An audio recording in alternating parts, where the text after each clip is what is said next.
মমতা বন্দ্যোপাধ্যায়ের কাছে ছানি স্ত্রী প্রকল্পের আবদার বরানগরের বিধায়ক সায়ন্তিকা বন্দ্যোপাধ্যায়। যে অত্যাচার নির্বাচন কমিশন করেছে, আমরা অর্থাৎ তৃণমূল রবীন্দ্রসঙ্গীত বাজালেও ভোটের বাক্সে ডিজে জনগণ বাজিয়ে দেবে। সারা বাংলার মতন বরানগরের প্রভূত উন্নতি হয়েছে, রাস্তাঘাট থেকে আরম্ভ করে নিকাশি ব্যবস্থার। এসব বিরোধী রাজ্যকে দেখতে পাচ্ছে না, তাই বরানগরের বিধায়িকা সায়ন্তিকার আবদার মুখ্যমন্ত্রীর কাছে যেন তিনি ছানি স্ত্রী প্রকল্প চালু করেন। পাশাপাশি এদিন তিনি আর কি বলেছেন শোনাবো।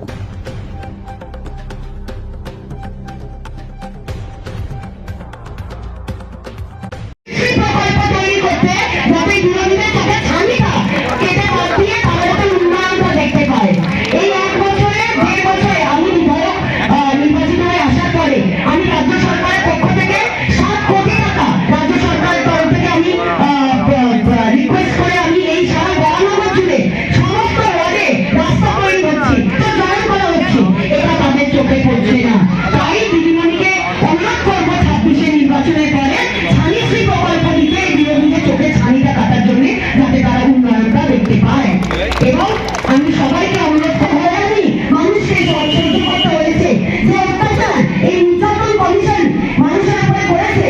তৃণমূল কংগ্রেস রবীন্দ্রসঙ্গীত বাজালেও বাংলার মানুষ কিন্তু ভোট বাক্সে ডিজেটা বাজিয়ে দেবে। এখানে কিন্তু আমরা কেউ কিছু করতে পারবো না। মানুষ নিদান দেবে, ভোট বাক্সে গণতান্ত্রিক পদ্ধতিতে মানুষ নিদান দেবে। এবং মানুষ ঠিক করে নিয়েছে যে রবীন্দ্রসঙ্গীত না, যে হেনস্থার শিকার তাদের হতে হয়েছে।